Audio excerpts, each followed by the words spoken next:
You've been lied to about relationships. Everyone tells you they're built on passion, emotional connection, and endless compromise. But what if I told you that the secret to truly healthy relationships isn't found in grand gestures or deep heart-to-hearts? It's found in Stoicism. Yeah, I know. At first it sounds cold, detached, like you're supposed to just not care. But that's not what Stoicism is about. It's about emotional mastery, about knowing the difference between what's yours to control and what isn't. And trust me, that changes everything. Think about it. How much pain in relationships comes from expectations that aren't met, from taking things personally, from reacting instead of responding?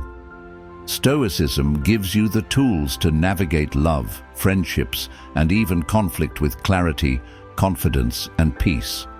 So, if you've ever felt drained by toxic dynamics, if you've ever struggled with emotional roller coasters in your relationships, stick with me.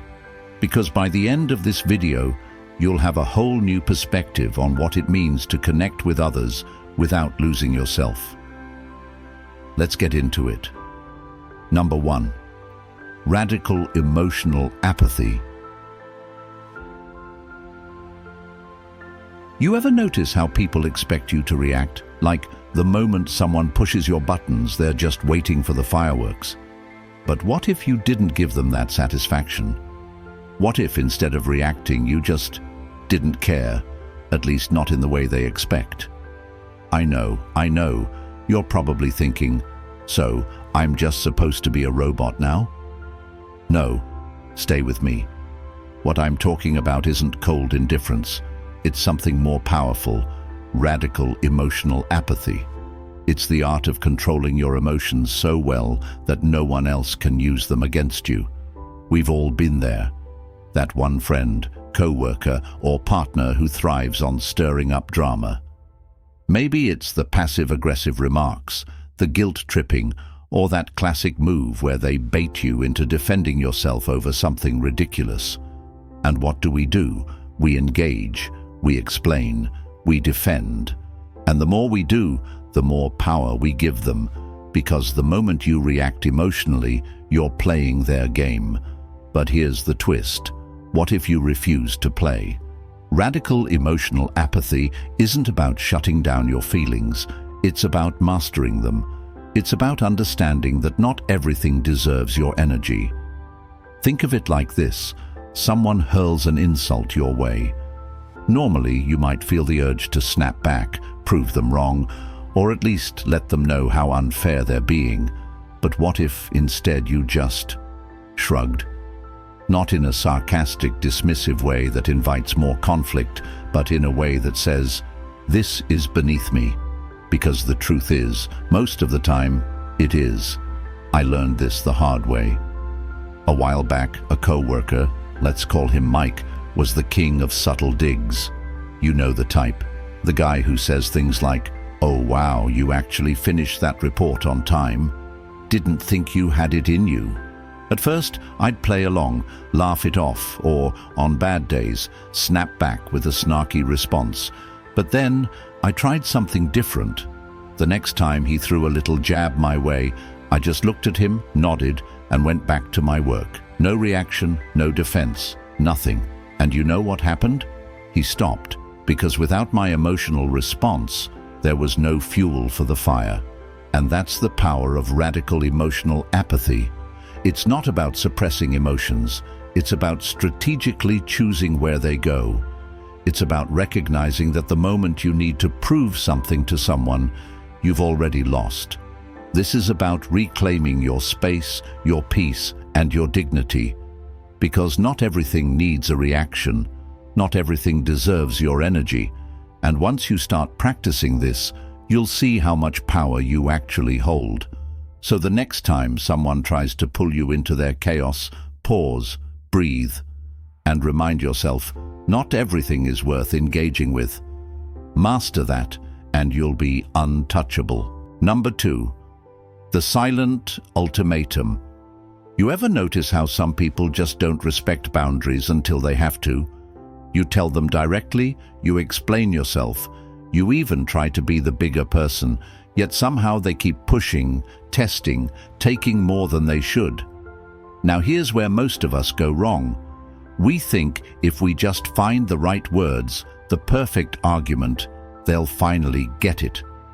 But what if I told you that the most powerful way to set a boundary is to say nothing at all? Sounds counterintuitive, right? But trust me, this works. It's called the silent ultimatum, and once you master it, you'll never waste energy on pointless explanations again. We've all been there. That friend who only calls when they need something. That coworker who conveniently forgets deadlines until it becomes your problem. That family member who constantly pushes past your comfort zone, despite you making it clear where the line is. And what do? We talk, we negotiate, we remind them again and again, hoping this time they'll listen. But they don't, because they don't need to. See, as long as they know you'll keep engaging, they don't have to change. But here's the twist. What happens when you stop feeding the cycle? The silent ultimatum isn't about ghosting or playing mind games. It's about letting your absence be the consequence instead of your words. You don't argue, you don't plead, you don't give them a chance to manipulate the conversation. You simply stop showing up where you're disrespected. You withdraw your energy, your time, your attention, and you let them feel the loss. Because nothing teaches a person the value of something faster than losing access to it.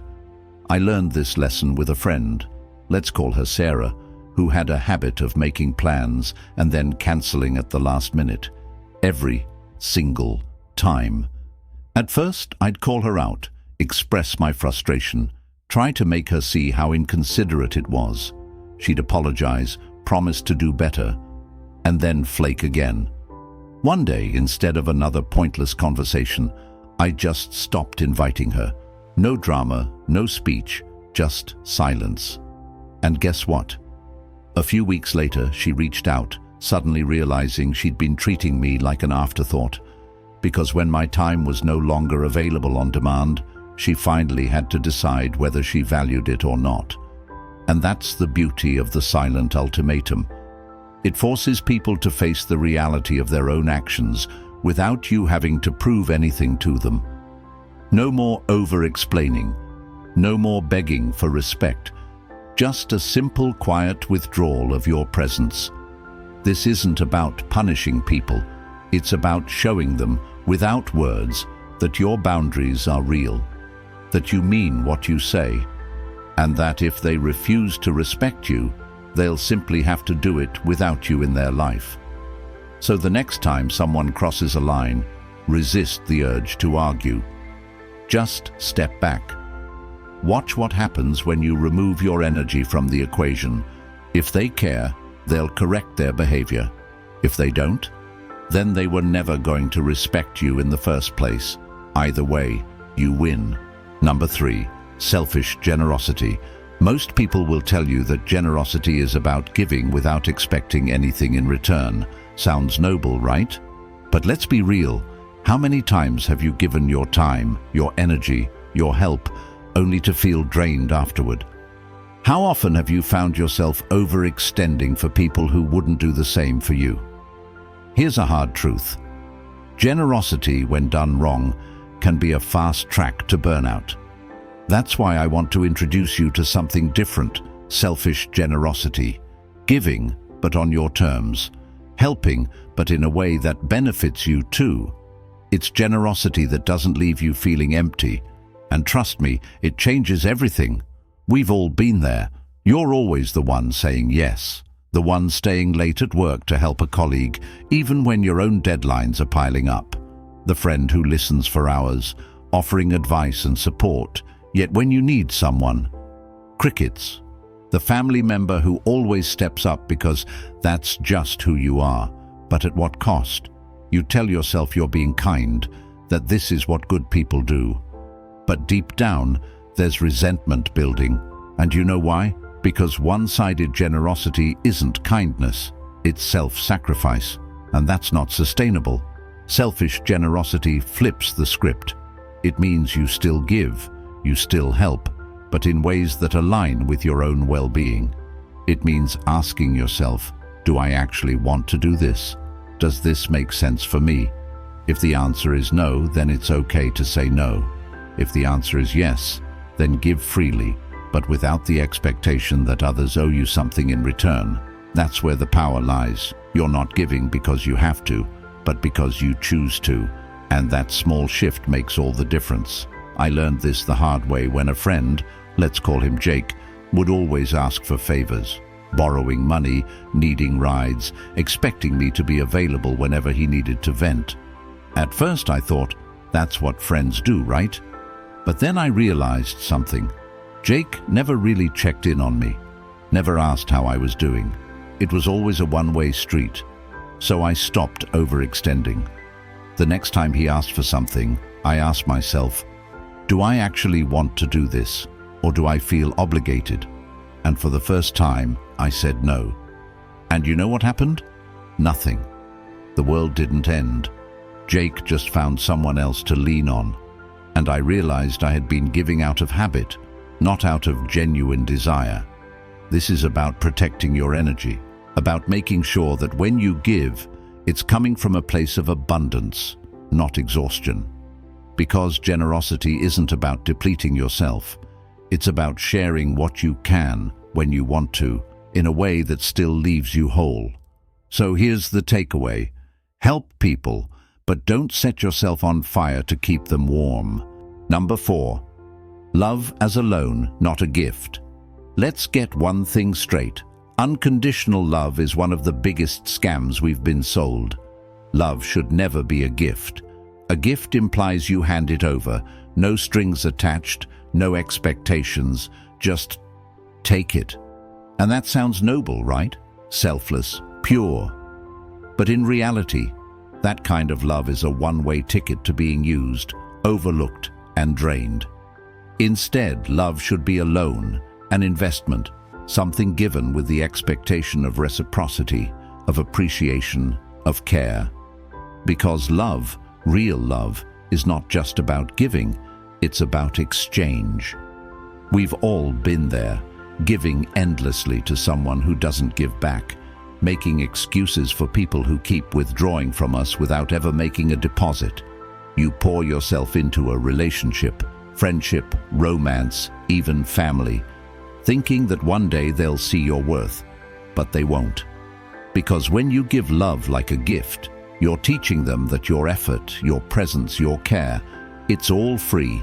And let's be honest, when something is free, people don't value it. Here's where things shift. Start treating love like a loan. Now I know that sounds cold, but stay with me. Think about how a loan works. It's given with trust, but also with the expectation that it will be honored, that it will be repaid in some form, that the person receiving it understands this isn't infinite. When you shift your mindset to love as a loan, you start loving with awareness. You give, yes, but only to those who show they can give back. You invest in people who value your presence. And when someone consistently fails to reciprocate, you stop extending credit. I learned this lesson the hard way in a past relationship.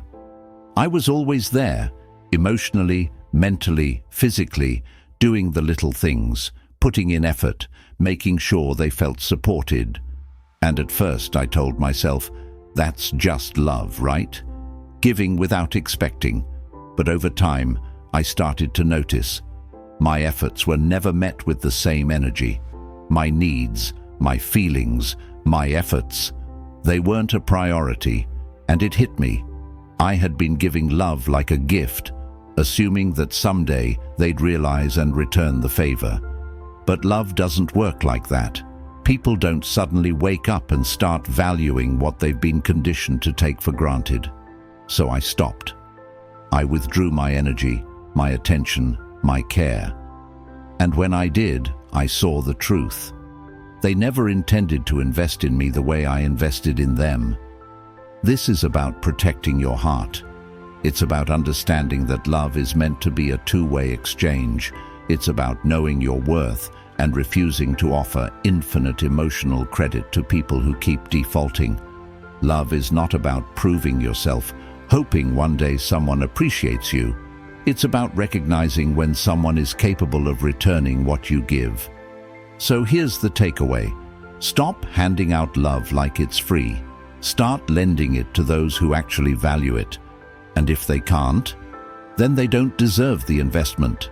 Number 5. Embrace the discomfort of honesty. Let's be real. Honesty is uncomfortable. It's messy, it's risky, and sometimes it feels like the fastest way to make things awkward. But here's the truth no one wants to admit. Avoiding honesty is just delaying discomfort.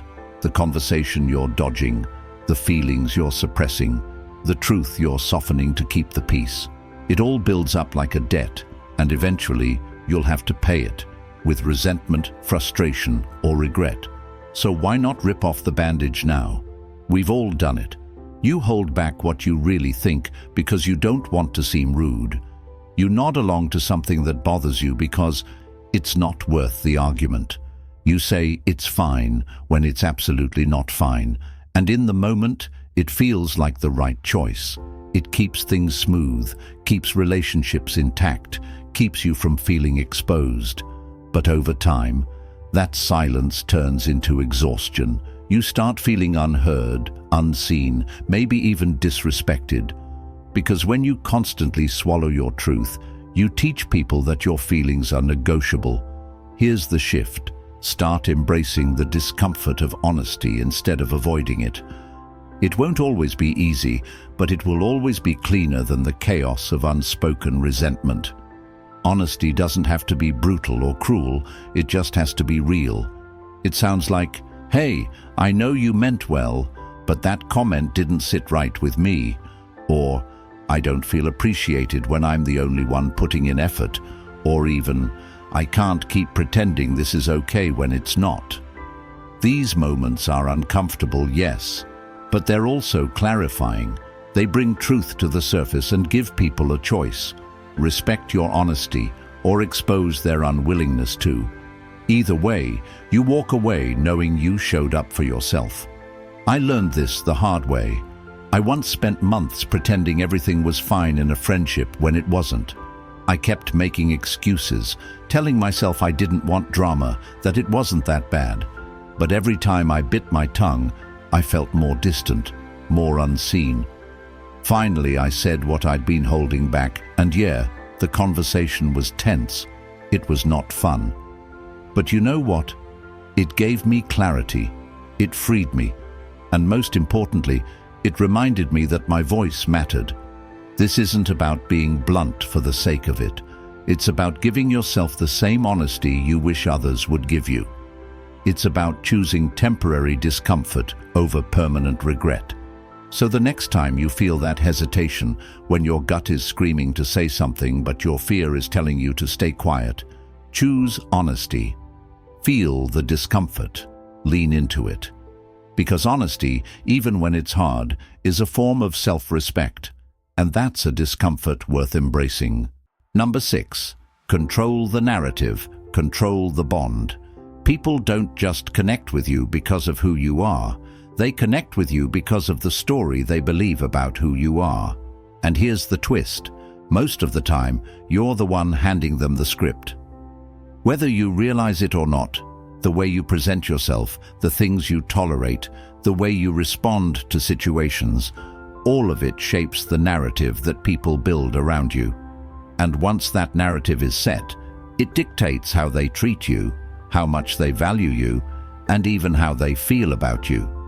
Now you might be thinking, wait, so I have to control how people see me? That sounds exhausting, but it's not about manipulation. It's about alignment. It's about making sure the story people tell themselves about you matches the person you actually are. Because when you don't, when you let others shape the narrative unchecked, you end up stuck in roles you never signed up for. The always available friend, the too nice to say no co-worker, the easygoing person who never complains even when they should. And once people expect you to play that part, Breaking free feels impossible. We've all been there. You say yes to something you don't want to do because you don't want to seem difficult. You downplay your success because you don't want to seem arrogant. You let a joke at your expense slide because you don't want to be sensitive. And just like that, the narrative is written. You're agreeable, you're accommodating, you're someone who won't push back. And the worst part, it's hard to rewrite a story people have already bought into. So here's the move. Start taking control of the narrative early. Be intentional with how you communicate your boundaries, your values, and your expectations. If you don't want to be the person who's always available, then stop answering every call within 5 seconds. If you want to be seen as someone who commands respect, then stop laughing off disrespect just to keep things comfortable. If you want to be valued, then act like you value yourself first.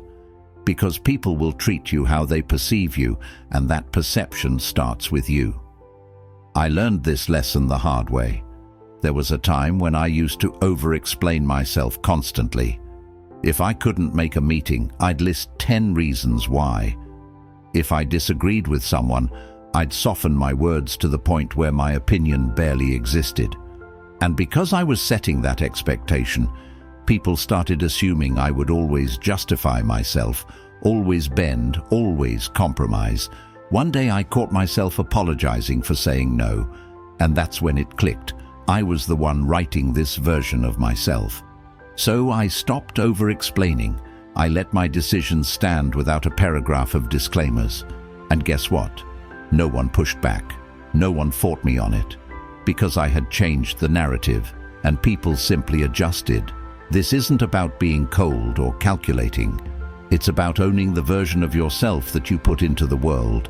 It's about making sure that how people see you actually reflects who you are and what you deserve. Because when you control the narrative, you control the bond. And when you control the bond, you control the quality of every relationship in your life. Thank you for watching. I hope this video gave you a fresh perspective on how Stoicism can transform the way you approach relationships. If you found this helpful, don't forget to hit that like button. It really helps more people discover this content. And if you want more insights on emotional resilience, self-mastery, and building stronger, healthier connections, make sure to subscribe and turn on notifications so you don't miss out. Also, share this with someone who might need to hear it. Maybe a friend who's struggling with relationship challenges, or just someone who loves deep conversations. And I'd love to hear from you. Drop a comment below and let me know. What's one Stoic principle you think could improve your relationships? Or share a personal experience where staying calm and in control changed everything. Remember, real strength in relationships isn't about controlling others. It's about mastering yourself.